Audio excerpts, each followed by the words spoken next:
Hello, welcome to Tuesday's Not Today. I hope you're doing well. Thank you for being here. I'm Al, and this is what we've got for you on today's show. First, we've been to the college project that supports students who are suffering with telephobia. That's a fear of picking up the phone. I am terrified of phone calls. I try to avoid them as much as possible. If I need to make appointments, I always try and make someone else do it for me. It's a pain for me. And we're going to be meeting the inspiring couple who are planning on rowing the length of the Atlantic. Jules and Ian Palin-Dean will be doing the more than 3,000 mile row to raise money, but they're also taking part in a research study all about their love in a boat. Inspiring and intriguing, I think you'll agree. And he's probably more associated with Nottingham than Brian Clough, Torvill and Dean, or even mushy peas and mint sauce. We're going to hear what Robin Hood means to you after a new survey was launched on Not's most famous son. Well, I don't think we utilise it enough, to be fair, and that's part of this survey, because we've all got different opinions about, Robin Hood and how it can incorporate that within our tourism strategy. And we've got thoughts on whether artificial intelligence poses a force for good after the Prime Minister set out ambitious new plans. Going to be very helpful for some people. It has great potential for misuse. I think it can revolutionise some aspects of our life, but we have to be really careful that we're using it in an ethical way. And in sports, we'll be hearing from Forest head coach Nuno Espirito Santo ahead of their title clash, that's what we're going to call it, against Liverpool at the City Ground tonight. We try as much as possible to ignore what's around. We never change. It's the way we see things, it's the way we see the competition. There you go, all that and loads more coming up just for you. First though, no marriage is all plain sailing, but one Nottinghamshire couple are hoping to make big waves by rowing 3,000 miles across the Atlantic together. They're not only doing it to raise money for charity, but they're doing it for research as well. Jules and Ian Palin-Dean from Ratcliffe-on-Soar met at a rowing documentary screening and have been married since 2021. They're hoping to not only be the fastest mixed pair to compete the race from here to America, they also want to be the strongest, because researchers at the University of Zurich are studying them to understand how extreme circumstances impact romantic relationships. And they're both here to tell us all about it. Now, for me and my partner, the school run is a challenge every morning, so I've got no idea how you're going about it. But how's the planning going for the actual race, first of all? Yeah, there's a lot. Yeah, there's getting a boat, there's paying off the race fees, which is 19.5 grand. Whoa. There's food, which is nearly 6 grand. There's communications package, nearly 4 grand. Yeah, there's physical training. Oh, there's so much. That is a lot. What food do you have? Like space food, so it's rehydrated food in a packet, and we've been trialing them for years, like trying to get it perfect. Wow, there's so much to talk about there. But the actual physical plan. So when are you setting off? When are you planning to set off? So we're actually setting off 12th of December this year, wow. And it's from the Canary Islands to Antigua. So 3,000 miles. Yes, thank you very much. Blimey. So let's talk about the study as well as the actual physical impact on you. But the study, how did you get involved with that? Yeah, so they contacted me just out the blue, from LinkedIn. Yeah, so another team is being researched for something else, and they mentioned there was a married couple doing it in the same year, so they reached out. So you're competing physically, but also to see whose relationship is best. Well, it's actually to see how a couple's relationship impacts extreme, prolonged and confined expeditions and that kind of thing, and then also look at how those circumstances impact on the couples as well. Right, okay. Is that something you thought about going into this? No, not at all. No, Great. I mean, psychological and sleep and things like that, we do need to do more of that, preparation. But this will certainly help in terms of thinking about what would we do in certain circumstances and stuff. Because you're in a very tight space, aren't you, for a lot of... How long is it going to take? Do you know? You have a rough idea? So the boat's average is 53 days, but that's with guys, and I'm definitely not a guy. Right. I'm not that tall either. Okay. So we reckon 60 days. So like 2 months? Yeah, but Confined could together. be more, because if the weather conditions this year with races on at the minute, the couple that we thought would definitely break the record, which is 43 days for a mixed pair, are on about 55, 56 days at the minute. So, Okay. and that's in a faster boat than we've got. Right, But okay. if everything runs in our favour next year, that will give us the chance. We'll be rowing 14 to 16 hours each every day. Right. So yeah. And what do you do? So this is your boat. I'm This is our keep boat, looking Polly. at. So you sleep in there as well? and- Yeah. Yes. So this is the cabin, so the big cabin. The big cabin's where we sleep, and it's literally like shoulder to shoulder.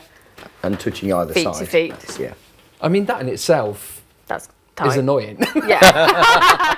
As a But- couple, you know. But most of the time, we won't have the cabin, both of us in it, because one will be rowing, one will That's be all. Oh, resting. okay. Yeah. So, I mean, what's the most... I'm going to say, what's the most nerve-wracking element for you? I don't want to be negative about it, but we'll look at the positive after. There is a real chance of us having capsizes. A lot of boats have capsize each time, so that's a bit of a worry, especially if you're on deck when it happens. We have to be strapped on, so that's part of the race rules. So we have to climbing harness around our waist, and then a 3-point harness clipped to the boat as well. And then in more recent years, there's been issues with blue marlin actually hitting the boat, and their spike going through the outer hull, the gap in between, and then the inner hull or the deck. I mean, that sounds very far-fetched. That's fine. It does It's happen, yeah. happening, Right, okay. We've Yeah. already had one this year as well. 2 now. Oh, two. Yeah. Yeah. Oh, two. In this year's race, it's happened twice over this race. Never strikes 3 times, that's what they say. Marlins never strike same place 3 times.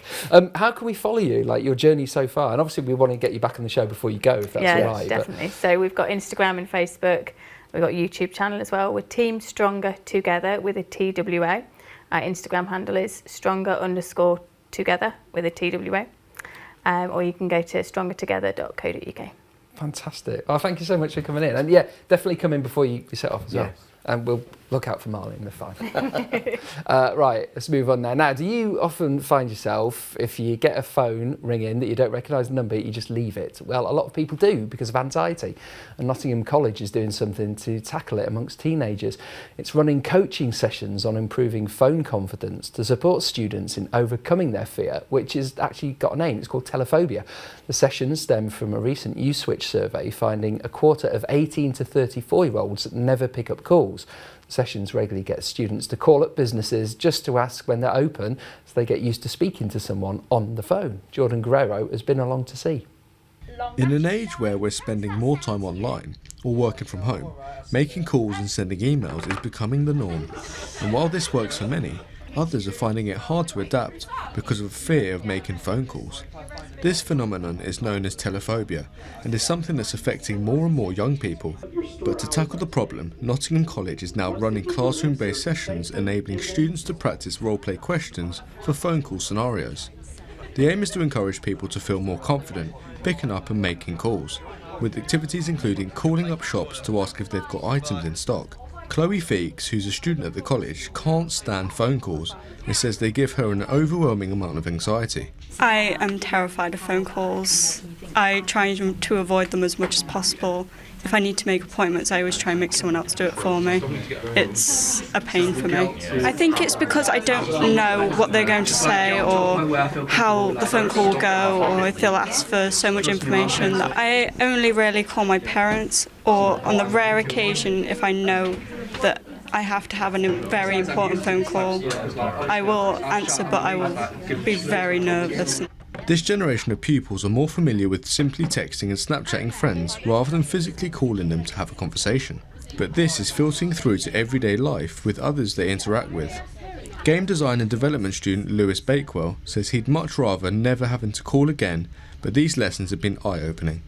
I always will notice my phone buzzing and then I'll be like, oh, who is it? If it's like a number I don't know, typically I'll just leave it to ring out, but when it's like somebody I do know, I'll still have to answer it because you kind of feel that obligation to. I think it's kind of opened my eyes to the fact that it's something that I do need to think about more and kind of get more used to. Liz Baxter, the college's career advisor, says young people simply don't have the confidence to use the phone in a formal manner. However, it's the main form of contact for recruitment companies, who they'll need to contact when they enter the world of employment. The purpose of this session is to be fun, interactive, and it's really low pressure. So the idea is for them to practice common scenarios where they will need to make telephone calls. There's hope that down the line, more future calls will be answered by the city's younger residents. Jordan Guerrero for Notts TV. There you go. Right, let's have a look at some more news headlines. And a man who attacked two men with a knife in Nottingham has been convicted of attempted murder. Connor Page stabbed one man in the skull on Wilford Street in the early hours of June the 23rd last year, and then used the knife to stab another man 12 times during what police describe as a sustained and frenzied assault. 27-year-old Page of Metcalfe Close in Derby stood trial in Nottingham Crown Court and was found guilty of attempted murder on Monday. He'll appear in the same court for sentencing later this week. An East Midlands ambulance service says crews lost more than 25,000 working hours in December waiting to hand patients over to hospitals. The Ambulance Trust recently stood down its first ever critical incident after flooding hit the region that compounded existing pressures on paramedics and hospital services. In a meeting today, board members said last month was the second worst on record for handover delays outside emergency departments, but they said it's more of a hospital issue than an ambulance service problem. Right, coming up, we've got a potential future motorsport champion right here on the show, and we'll be looking at the potential future champions of England because Forest take on Liverpool tonight, and also Stags are playing in the FA Cup as well.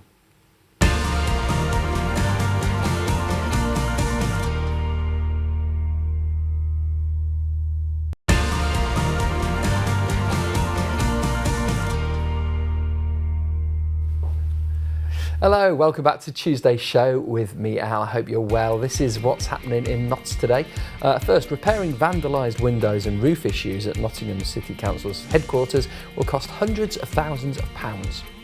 A Freedom of Information request submitted by Notts TV has shown repairs are needed on the ground floor windows and the entrance doors of Loxley House on Station Street.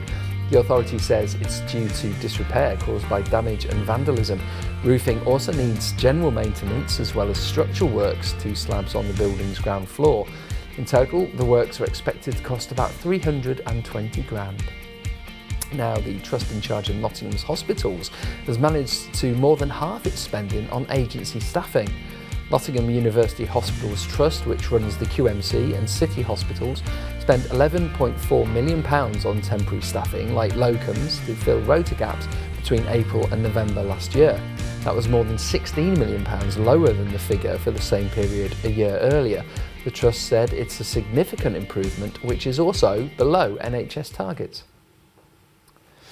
Now, yesterday, Prime Minister Sir Keir Starmer announced his plans to make the UK a superpower in artificial intelligence. It's something many of us have started using, whether it's Google's new Gemini software or ChatGPT or Siri or anything like that. Sir Keir says the UK will take a pro-innovation approach to regulation on the software so the country can create jobs and money as it continues to grow. So to mark his new plans, we asked you in Nottingham whether you think AI is a force for good. AI is another tool that is going to be very helpful for some people. It has great potential for misuse. I think it can revolutionise some aspects of our life, but we have to be really careful that we're using it in an ethical way. I'm a bit concerned about the amount of money being thrown at it. It's the big new technology. It's, we're famous for our industrial revolution in the UK, but that was 100 years ago, We need to be the new, AI and environmentally clean power nation of the future. So, I want as much money as available to go into this technology. Personally, for me, I'm an antisocial person, so when I get kind of anxious when it comes to messaging people, I think, what's perfect? AI-generated answers, and nobody can tell the difference. I mean, that's not a really polite thing to say, but in all honesty, when I get too anxious, it's the best thing to go for. I feel that it can help us and also benefit us in society, but at the same time, depending on how it's being used, it could do more harm than good. I know that there are times where it will mimic your voice or mimic your face. People that are in the fitness industry, faking their pictures, like that, girls trying to hit a unachievable standard to a human being, leading down that cosmetic route. There is negative effects to it. It's robots. We're humans. they're robots. Should be quite separate. Right, it's time for sport now, and we are getting underway with a local guest first. 18-year-old Archie Johnson from Stapleford began racing when he was just 11. 3 years later, he moved from go-karts to cars. Now he's in his final year studying motorsports at Loughborough College, and he's hoping to take on a new challenge this year, and he's here to tell us what that might be. Hi Archie, thanks for coming in. So let's go right back to the beginning then. So how did you get started? So it was actually for my 11th birthday. I first had my first taste of go-karting. I really enjoyed it. And then a year later, my dad got an email asking if I wanted to join the local academy. And I thought, you know what, let's give it a go and see how it goes. And ever since then, it's just took on. That's escalated, isn't it? So what, when you 11, was it like the motorised go-karts? And... Yeah, so it was just like an indoor karting track. It's not too far, it's just the one at Team Sport in Netherfield. It's, okay. Yeah, it's a good track. It was good fun. And, it was a good place to start and like get to grips with. And you just got the bug? Yeah, basically. And then, I mean, getting an email to join the academy is pretty big, isn't it? Yeah, the having a academy hobby. It's only got a certain amount of places given by Sport England, so however many places they give a certain sport is however many they get, and yeah, our year was the lowest I think allocated ever out of the course. Wow, so that makes you getting in is well, not lucky, you know, it's down to skill and talent, isn't it? So what have you been doing since? Obviously you're at college, we'll talk about that in a bit, but you've been progressing through the ranks, as it were. Yeah, so I think during COVID, that was when I moved into outdoor karting. I did that at Daytona Tamworth. Did that for a couple of years. I joined another outdoor karting championship called Club 100. That's a pretty big championship for outdoor karting. And then I wanted to pursue a career in motorsport, so I thought, you know, it's time to try and get a move on. We need to look at alternative routes. Motorsport is a very expensive sport, so it's obviously difficult to just be able to jump in a car, you know, so we had to look at alternatives. There were scholarships that we looked at doing.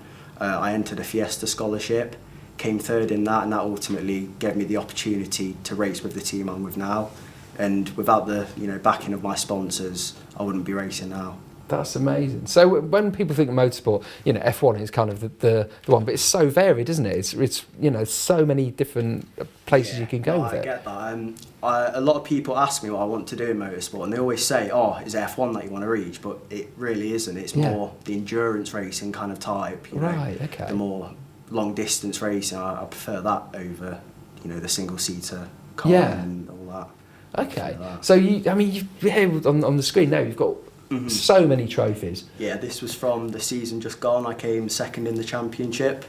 I lost out on the last round, but you know, overall it was a really good season, especially after my first one where we had a few hiccups, but you know, to bounce back with that many trophies and a few wins, it was good. It's pretty impressive, to be fair. Good, yeah. How's college going? So what are you're studying motorsport at college? So I do the enhanced DICE programme at Loughborough College. It's funded by Motorsport UK. We're in 8 days per month. It's a very intense course whilst we're there, but they give us the flexibility to be able to go away, get our testing done in the 2 weeks that we have off, but they expect us to be, you know, doing work and getting everything done in the time we're in college. Okay, and then so when you leave college, what do you do next? So there's different options. You can either go to university and, you know, do motor engineering or like go down that route. There's routes you can go down like the media route. A lot of people that I know have, you know, not made it in racing, so they've decided to go they've decided to go down the media route, and that's a good option for a lot of people to take. But I think what I'm going to do is I'm going to take a year out. I'm just going to, you know, focus on my racing, and then I'm going to apply for a kind of similar course. It's called the Futures Programme, but it's, you know, you're not on it a lot, and you only have to go in 4 times a year. So, you know, it's. But racing and then championships is the dream. Yeah. Wow, and you're well set. You've done Brands Hatch and Silverstone. Yeah. So we raced at Silverstone twice last year. That picture was taken at Silverstone. Wow. Yeah, that's in the background. There's the pit garages the F1 teams use, and yeah. That's exciting. Yeah, it's all positive. Cool. Yeah. Oh, well, I wish you well. Don't fall back on the media, because people who work in media just, we do stuff that other people can do and we can't. So thanks for coming in. And when you've won your next championship, come back. No worries, we'll do. Nice one. Thanks, Thank you very much. That was brilliant. Right, we'll stay with sport now, because you might have heard Forest have got a game tonight. They're hoping to make it 8 consecutive wins in all competitions at the City Ground against Liverpool. They go into the match just 2 places behind the Merseyside team, whose head coach Arne Slot recently said he thinks Forest are in the title race and one of the contenders for the Premier League title. Here's what Forest head coach Nuno Espirito Santo had to say in response to that. We have to play the games. We are here to compete against all the teams, and I think we are doing well. But nothing changes in our approach. Is the same. More important than anything is that we know what we can do, how we want to do things. We know each other, our strengths, our weaknesses. Let's play the game. We try as much as possible to ignore what's around. We never change. It's the way we see things, it's the way we see the competition. I would say it's the way we see life. It's day by day. And of course, we'll have all the reaction to that game tomorrow on Notts Today with Mark Dennison, as well as on Team Talk, of course. Mansfield Town are also in action tonight. It's their rearranged FA Cup clash with Wigan. The Stags take on the Lactics at the One Call Stadium after Saturday's game was postponed because of a frozen pitch. A win for Mansfield tonight books them into a home clash with Premier League side Fulham in the 4th round. Those games are scheduled to take place across the weekend of February the 8th. Why not get some tickets for Valentine's Day? Ideal gift. Now into League Two, Notts County have confirmed 2 new signings as Stuart Maynard looks to bolster his squad heading into the second half of the season. 19-year-old defender Zach Johnson's joined the Pies from Sunderland on loan until the end of the season, and promising Everton forward Charlie Whittaker's joined on a free transfer on a 6-month contract. 21-year-old has scored 7 times in 9 appearances in Premier League 2. That's a development league, which has most Premier League and Championship clubs in it. He said he's excited to start playing with the side and explained his own style of play. Definitely just playing in the men's game. It's completely different to the 21s. I've played in the EFL Cup, so I've experienced it a little bit, but playing in front of the fans as well, and the style of play is definitely suited towards me. Possession-based team, and they look to get a lot of people high on the front line, so yeah, I think it'll suit me coming into the pockets and getting on the ball to slide people in and get shots off, so hopefully I can do that, and then the fans will see what I can do.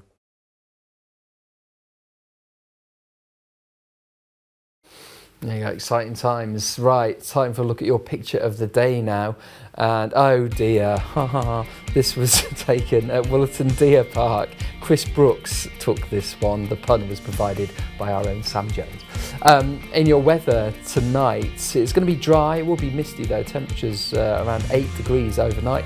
Tomorrow it will start off cloudy. We'll have some sunny spells in the afternoon, which is lovely. Highs of 10 degrees, dropping to around about 6 overnight into Thursday, which again is going to be another dry one. We'll have cloud, but we should have some sunshine as well. Highs of 8 degrees.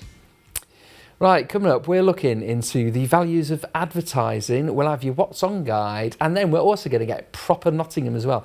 We're looking at how our accent is the way it is, and also, do we do enough with Robin Hood? Find out next.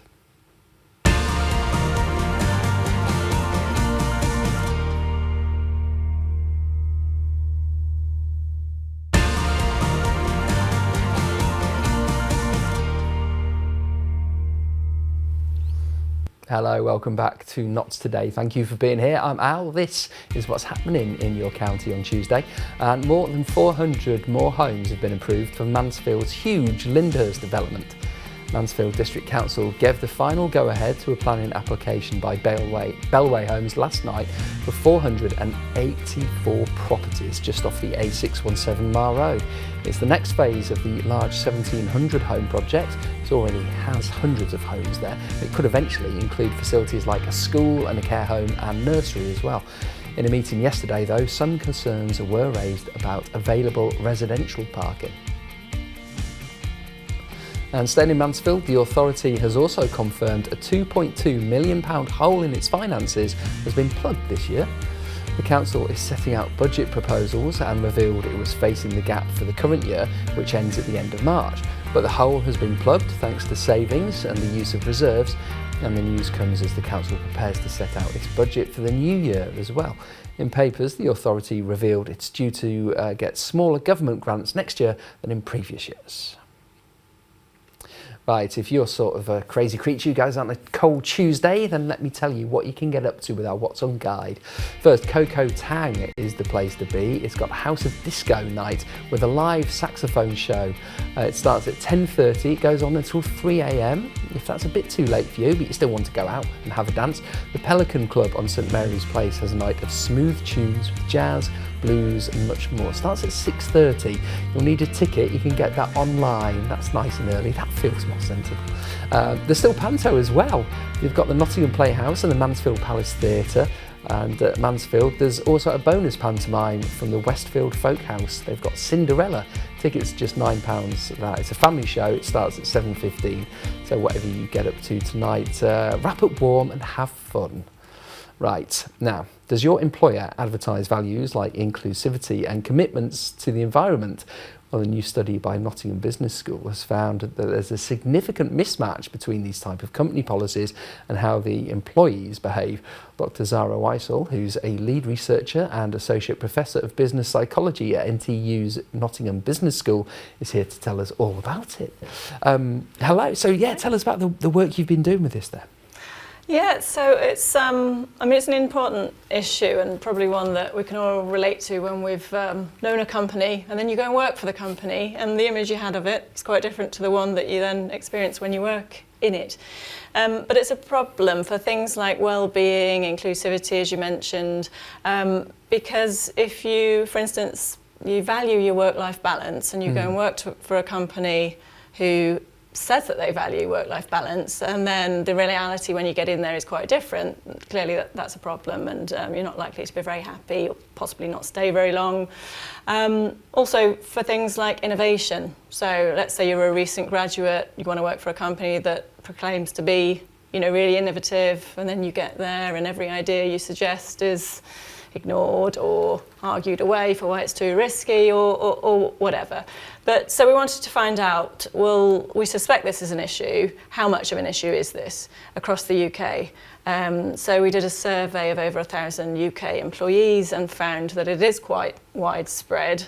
So only 18% of people in that over 1,000 employees said that there is good alignment or strong alignment between what they see their employer espousing externally and the actual reality that they experience day to day. So quite a problem. That's low, isn't it? So what's the cause? Is this good intentions just, gone awry, life gets in the way and that sort of thing, or is there something more sinister? Yeah, no, I don't think it's necessarily sinister. Perhaps only in a small percentage of cases, let's hope. But most of the time, I would say it's unintentional. So, for instance, with innovation and companies that proclaim to be innovative and really value innovation, I think they would love to be more innovative. Problem is the culture gets in the way. Right. So there are just things that stop it happening, and they're doing all sorts of things, perhaps to try and improve innovation or improve inclusion or improve well-being, but oftentimes they're not the right things. They're not the things that will actually make a real change. So for instance, for well-being, fruit bowls on the tables is not really what we're looking for. So they need to look more for evidence-based changes, and also spend less time on things like shiny new corporate values. Right, yeah. And cascading some new values, and more time on actually trying to embed things from values into actual behaviours. So less about values and more about behaviours would be my argument, to make sure it's embedded. We've all been at places where they have the shiny board that they put up and everyone's meant to cheer, but then you have to work up until 5 p.m. on Christmas Eve, and it's things like that, isn't it? That's it. So there's lots of time and energy and money invested in a new set of corporate values, and then not very much time invested in trying to embed those, trying to actually make sure that that is what we do, that is how we do things around here, which is a term used to describe culture a lot of the time. Or just look at the processes, look at the practices, go and spend time with employees and find out what it's really like and what gets in the way of being more innovative or being more collaborative or whatever. And you'll find there are certain things like policies, processes, ways that we do things that just get in the way and that we need to look at. And in terms of diversity as well, that you always see on job adverts, not that I look, that all these sort of things are out there, aren't they? And we cater for this, we want this. Is that a problem as well? Is that the fact that we want it as employees, you mean? As employees, employers will say we want equal employment across diversity and all these things. Is that something that once you get in there is not necessarily the case as well? Well, I mean, they are desirable things, and we would hope that all employers want to do that. But the problem is when it's not really something that's valued. And they're just doing it for a tick box to try and attract people. Great, they're an employer of choice, and they're a company that looks after well-being and includes me, and all of those great things. So the problem is when they use it to attract people to come and work for them. But the reality when you get in there is actually that's not true, and it's not embedded throughout the company. So I would say employers need to think very carefully about, is it something that you genuinely value?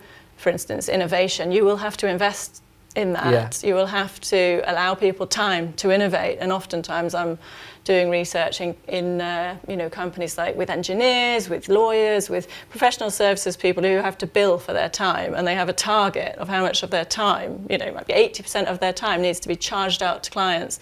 And they will say, there's no time to innovate. So if the company really believes that innovation's important, then you've got to invest in it. And find the time. Yeah, exactly. Make it happen. It's fascinating. Thank you so much for coming in. No worries. Now, are you someone who stares at your phone when a number comes up that you don't recognise and it puts you in a panic? Well, one college in the city is doing something to help tackle the anxiety amongst teenagers. That's after a recent Uswitch survey. It found that a quarter of 18 to 34-year-olds never pick up calls. Nottingham College is running coaching sessions on improving phone confidence to support students in overcoming their fear, which is known as telephobia. Jordan Guerrero has been along. In an age where we're spending more time online or working from home, making calls and sending emails is becoming the norm. And while this works for many, others are finding it hard to adapt because of a fear of making phone calls. This phenomenon is known as telephobia and is something that's affecting more and more young people. But to tackle the problem, Nottingham College is now running classroom-based sessions enabling students to practice role-play questions for phone call scenarios. The aim is to encourage people to feel more confident picking up and making calls, with activities including calling up shops to ask if they've got items in stock. Chloe Feeks, who's a student at the college, can't stand phone calls and says they give her an overwhelming amount of anxiety. I am terrified of phone calls. I try to avoid them as much as possible. If I need to make appointments, I always try and make someone else do it for me.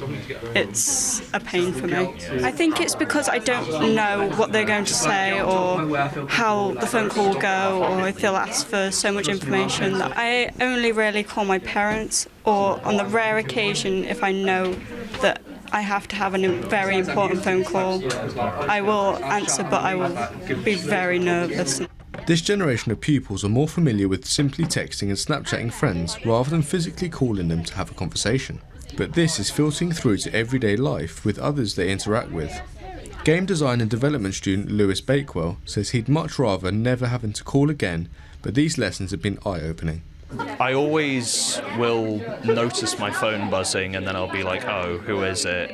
If it's like a number I don't know, typically I'll just leave it to ring out, but when it's like somebody I do know, I'll still have to answer it because you kind of feel that obligation to. I think it's kind of opened my eyes to the fact that it's something that I do need to think about more and kind of get more used to. Liz Baxter, the college's career advisor, says young people simply don't have the confidence to use the phone in a formal manner. However, it's the main form of contact for recruitment companies, who they'll need to contact when they enter the world of employment. The purpose of this session is to be fun, interactive, and it's really low pressure. So the idea is for them to practice common scenarios where they will need to make telephone calls.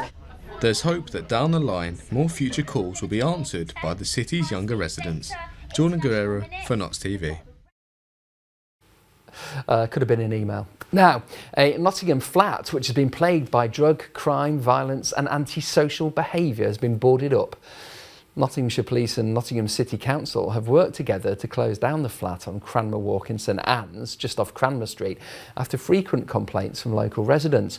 The property was closed on Friday after an order was granted by Nottingham Magistrates Court. It will be in place for 3 months, banning anybody from entering the flat. And police investigating a month-long theft and burglary spree in Nottingham have charged a suspect. Warhammer figurines, bottles of alcohol and high-value jackets were just some of the items taken between 15 thefts between December the 3rd and January the 9th, including one when clothing worth more than £1,000 was taken from a shop. Police have charged 31-year-old Raymond Ward of St Peter's Street with 15 shop thefts and 2 burglaries. He'll appear at Nottingham Crown Court next month. Right, we've got a proper Notts Focus few minutes coming up. We're going to be looking into Robin Hood and whether we celebrate him and how we talk here. Hey up.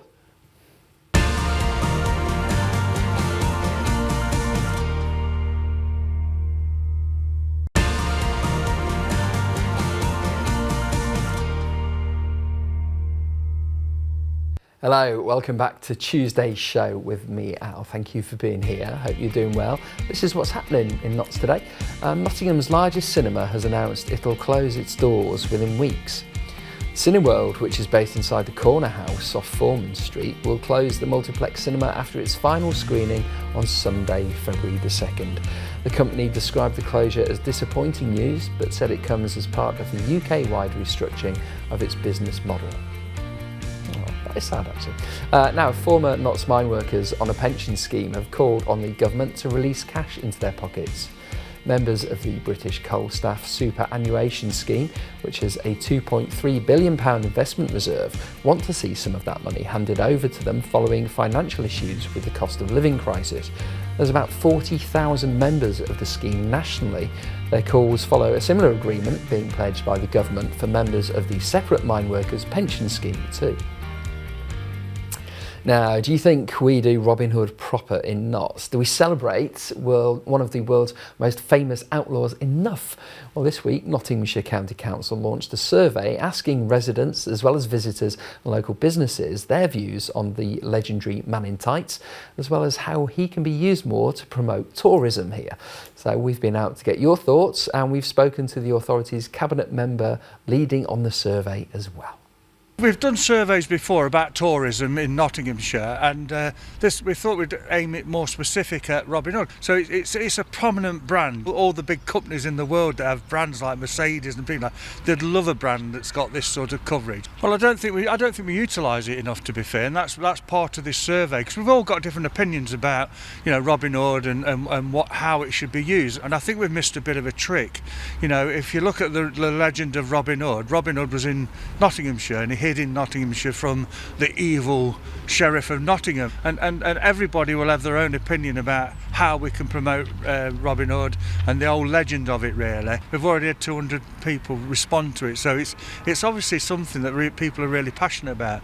So I think from our point of view, it's about being open-minded about it, to look at that and see how we can incorporate that within our tourism strategy, help support businesses that sort of are gathered around that sort of brand to bring in more money.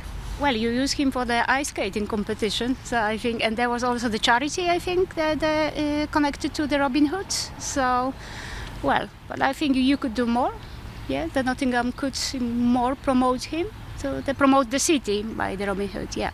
And then when I actually moved here, I got to learn a little bit more about it. It was really interesting. Is there a history to it, or is it just folklore? Some of the background behind it that I didn't know before. It's really interesting. I guess I don't really think of anything else when it comes to Nottingham. As far as actually advertising for tourism, I don't think I've seen any of that. It's mostly just grassroots and organic. I think it's a major reason that people around the world know who we are, and we probably didn't use it as much in the past as we could have done. but I think it's definitely growing now, and he's a positive influence, isn't he? He's a good character, and that's what we need to promote a lot more of, I think, the positives.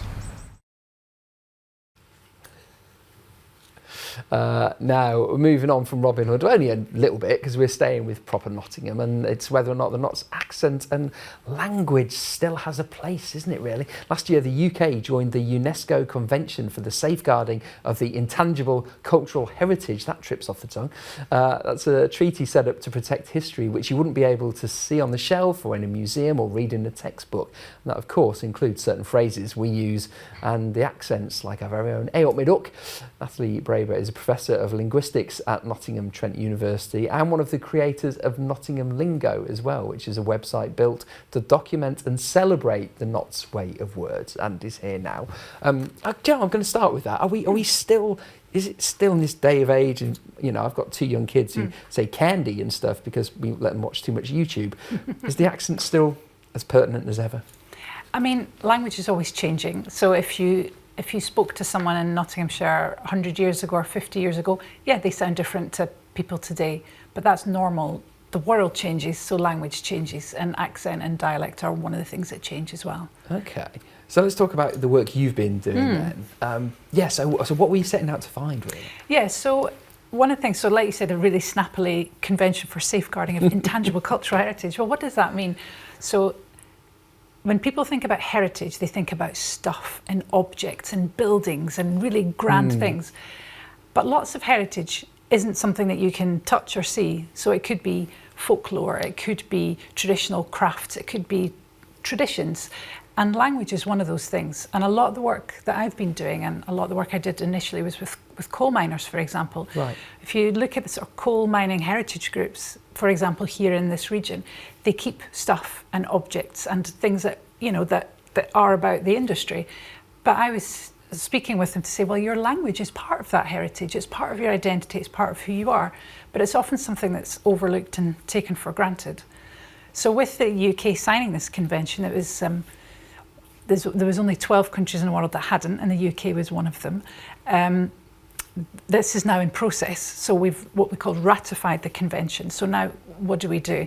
And one of the things that I'm very interested in is this idea that we need to think about language, and whether that means particular accents and dialects, either that are spoken here or particular stories or folklore or songs, or from communities that are much newer to the region. These are all things that are a big part of who we are and we should celebrate. It's interesting because when we're talking about history, you know, like you say, you have those tertiary things you can open, you can read a book from the, 1600s, for example. But with language, you've only got, I don't know how far the earliest recording was, but certainly in somewhere like Nottinghamshire, you've only got maybe decades rather than hundreds of years, haven't you? Yeah, of course, what you can think is if you've got very old text, you can tell by, for example, if you look at old poetry, you can tell by what they have in the rhyming schemes how words were pronounced, because if certain words were put in a rhyming couplet, then obviously they had to be pronounced in a way. So there's lots of things that we know, and we know how language changed, and we can make, you know, guesses and estimations. But yeah, of course, we have a much shorter record of spoken language. So you've done the research, it's all it's come into a head, as it were. What's next? Well, so what we've been doing is, so a lot of the work I was doing originally was working with community groups, and what we've been trying to really do, and I do a lot of work with Professor Nicola McClelland, who's at University of Nottingham. I kind of work on the accent and dialect side, and she's the person who specialises in multilingualism. And what we thought is, it's all very good and well that people are interested in language, we know that. But it's sometimes hard for certain organisations to think, well, how can that fit into their strategy and their practices? So what we've just finished doing is we had some funding from Nottingham Trent University last year, where it was quite scary as an academic, where you just give sort of free rein. So we had community groups working with cultural organisations. They worked together on a subject to their choice that was related to language and heritage. We had projects going on with the Playhouse, with the Contemporary, with the New Art Exchange, with schools, with cultural vibrations, with poetry festivals. And the projects they came up with, and you can see them on our Nottingham Lingo website, you know, it was children reading reading poetry or singing songs in languages that they'd maybe never heard of before. For example, there was work with the Ukrainian Cultural Centre and with a singer who sings in Wolof, an African language. We had a Windmill Allotment who had a sort of multicultural, multilingual garden centre where people could come and talk about the words of their language. It was refugee groups talking about belonging, and of course you come to a new place with a new language and what does that mean? And we had people writing poetry, performing, doing all sorts of really amazing stuff to really show this is how it easily can be incorporated into something that we do every day. Absolutely. When I first came to Nottingham, because I'm not from here originally, about 18 years ago, and I came for a job and someone said, "Are your tabs burning?" And I was like, I don't know what you mean. But soon you get integrated, don't you? And like you say, you pick up language. And Yeah, I'm not from here either. And when I first came here, I thought, a cob shop? Corn on the cob? Oh, that's very a whole... niche. What do you call a cut through? Oh, we could go on for hours. Absolutely. Thank you so much. Thank you. Right, now then, new year, new months, that must mean a new book in the Notts TV Book Club. It airs at 9 p.m. tonight, and it looks like this. This month on Notts TV Book Club, we're talking about Penance by Eliza Clark, an edgy true crime reconstruction of bullying, occultism and decay set in a northern seaside town. Sounds like fun, it is. Join us on Freeview 7 and Virgin 159 or on demand at nottstv.com. There's part of it where I feel like I'm reading a story, and then there's part of it where I feel like I'm reading lots of separate pieces, and how do I link them all together? But then as the novel progresses, that kind of eases a little bit to me. We could sit and unpick about 8 different themes in this book. I also think that the Russian doll effect of it being a book within a book with this like sort of fictional critique of how true journalism should work being sandwiched outside of it. The name of the journalist in the book is an anagram of Eliza Clark's name. So there's sort of messaging about Eliza on the outside creating a piece of fiction, creating a character who's warping the truth of another piece that warps between fiction and non-fiction. The biggest thing I walked away thinking actually was just what a tricky time it is to be a young person in this day and age with social media. And I think it was so beautifully presented that I found it in a way troubling. All right, let's have another look at your picture of the day. This is Chris Brooks, who took this deer at Walton Park. Now, it's continuing to be a bit nippy in your weather, dropping to 8 degrees today. Tomorrow, we'll have some sunshine. It's going to be dry, highs of 10, and then not too different on Thursday, really. We're not quite entering springtime yet. Oh well. Right, thank you for being here with me today. Now, obviously, Forest take on Liverpool tonight, and we've got the FA Cup game between Mansfield and Wigan. Mark Dennison will be back at 5:30 for Notts Today to have a look at that and everything else affecting you in your county. I'll see you soon. Take care. Bye-bye.